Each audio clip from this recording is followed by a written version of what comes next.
Hello प्यारे बच्चों, नमस्कार। मुझे आप कैसे हैं? मुझे उम्मीद है आप सब तो ठीक होंगे। और आज हम कक्षा 10 के गणित अध्याय 12 से, जिसका नाम है वृत्तों से संबंधित क्षेत्रफल, इसको इंग्लिश में बोलते हैं एरियाज रिलेटेड टू सर्कल। तो इसमें आज हम इस एक्सरसाइज के कुछ प्रश्नों को आज हम हल करेंगे। तो जैसे कि हम एनसीईआरटी बुक की सहायता से मैं कुछ क्वेश्चन को यहाँ देखता हूँ। जैसे कि यहाँ पे 12.1 एक्सरसाइज का जो पहला क्वेश्चन दिया है कि 6 सेंटीमीटर त्रिज्या वाले एक वृत्त के त्रिज्य खंड का क्षेत्रफल ज्ञात कीजिए जिसका कोण 60 डिग्री है। तो एक वृत्त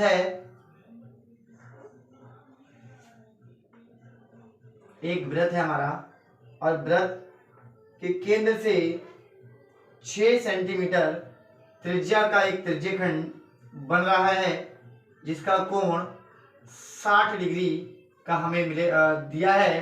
कि जो त्रिज्यखंड का जो कोण है वो 60 डिग्री है। अगर हम इसकी रचना करें तो केंद्र O देते हैं, इसको O लिखेंगे। ये हमारे पास A है, ये हमारे पास पॉइंट B है।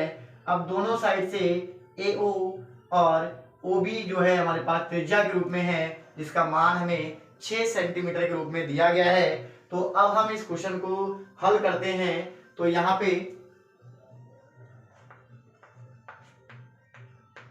हल में सबसे पहले हमें त्रिज्या जो दिया है वो लिखेंगे। त्रिज्या यानी कि R की वैल्यू जो हमें दे रखी है वो 6 सेंटीमीटर के रूप में हमें दिया है। इसी प्रकार त्रिज्यखंड का जो कोण है, तो कोण यानी कि थीटा, और थीटा का मान हमें 60 डिग्री दिया है। अब पूछा गया है कि त्रिज्यखंड का क्षेत्रफल ज्ञात करना है। तो त्रिज्यखंड का क्षेत्रफल, इसका सूत्र लिखेंगे।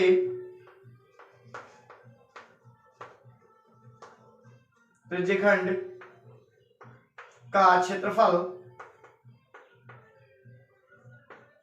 का जो सूत्र होता है थीटा बटे 360 पाई आर स्क्वायर।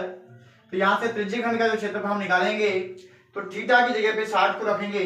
तो 60 बटा 360 गुणा पाई का मान 22/7 यहां दिया है कि 22/7 का प्रयोग करना है। तो 22/7 गुणा त्रिज्या में दे रखी 6 गुणा 6। इसी प्रकार अगर हम 60 का पारा अगर 6 बार करेंगे तो 60 कम 60 और 60 छंग आपका होता है 360। अगर हम यहाँ देखें, नीचे भी 6 है, ऊपर भी 6 है, तो 6 से 6 भी हमारा कैंसल हो जाता है। और इसी प्रकार हमारे पास जो एक संख्या बचती है, तो ऊपर हमारे पास बचती है 22 गुणा आपका 6 और नीचे बच जाता है आपका 7। तो इसी प्रकार जो हमारे पास अगर 22 की अगर 6 से गुणा करेंगे तो वो हमारे पास आता है 132 और नीचे आपका है 7। तो ये हमारे पास इसका त्रिज्यखंड का जो क्षेत्रफल है 132/7 आपका सामने आ चुका है। कि अगर हमारा जो 6 सेंटीमीटर त्रिज्या का एक त्रिज्यखंड बना है 60 डिग्री कोण पर, तो उसका जो आंसर होगा, जो उसका त्रिज्यखंड का क्षेत्रफल होगा, तो 132/7 सेंटीमीटर स्क्वायर। तो ये इसका आंसर है। त्रिज्यखंड का क्षेत्रफल जो हमें मिला है 132/7। जिसको भी स्क्रीनशॉट लेना हो वो स्क्रीनशॉट ले सकता है।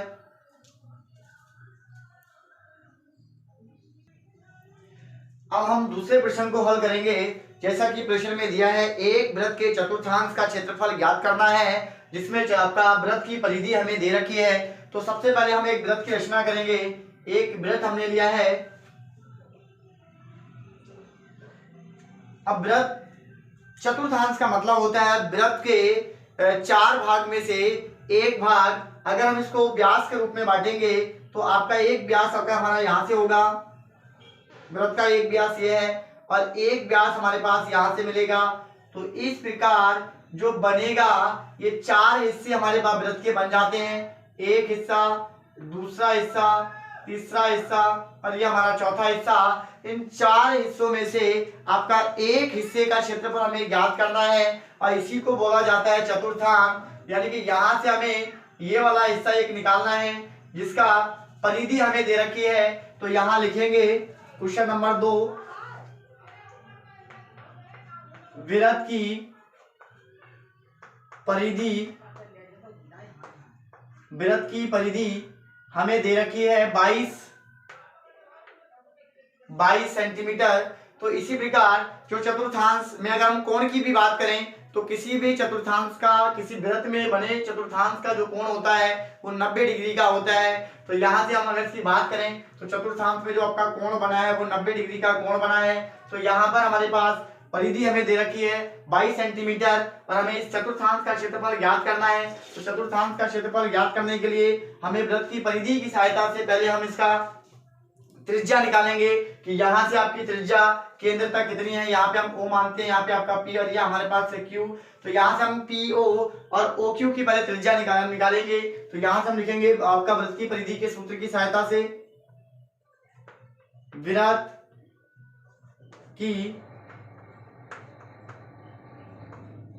परिधि 2 पाई r, इसकी सहायता से हम लिखेंगे। तो परिधि हमें दे रखी है 22 और 22 के बाद हमारे पास 2 पाई r दिया है। 2 पाई हमें r की वैल्यू निकालनी है। तो r बराबर हो जाएगा 22 बटा जो 2 पाई है वो 22 के नीचे भाग में आ जाएगा 2 पाई। अब यहां से हमारे पास 2 से 2 कैंसिल हो जाएगा। तो r का जो मान हमें मिल जाएगा वो आपका 11 बटा पाई। पाई का मान हम नहीं रखेंगे क्योंकि हमें आगे भी पाई का मान मिलेगा, तो पाई से पाई कट भी जाएगा। तो यहाँ से हम जो r की मान हमें मिली है, त्रिज्या जो मिली है, यानी कि यहाँ से यहाँ तक जो आपका P से O या आपका Q से O तक की जो आपकी दूरी है वो 11 बटे पाई सेंटीमीटर। अब हमें इसकी सहायता से त्रिज्या हमारे पास आ चुकी है। अब त्रिज्या की सहायता से हमें चतुर्थांश का क्षेत्रफल निकालना है। तो चतुर्थांश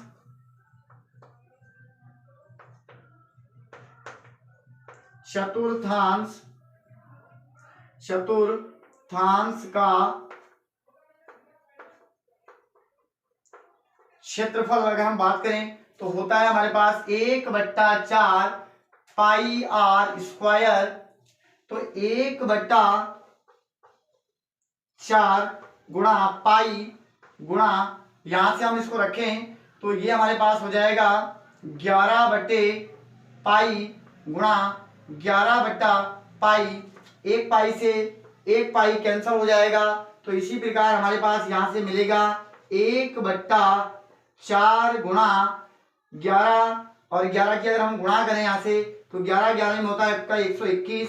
11 की 11 से गुणा करने पे 121 और नीचे हमें मिलेगा पाई।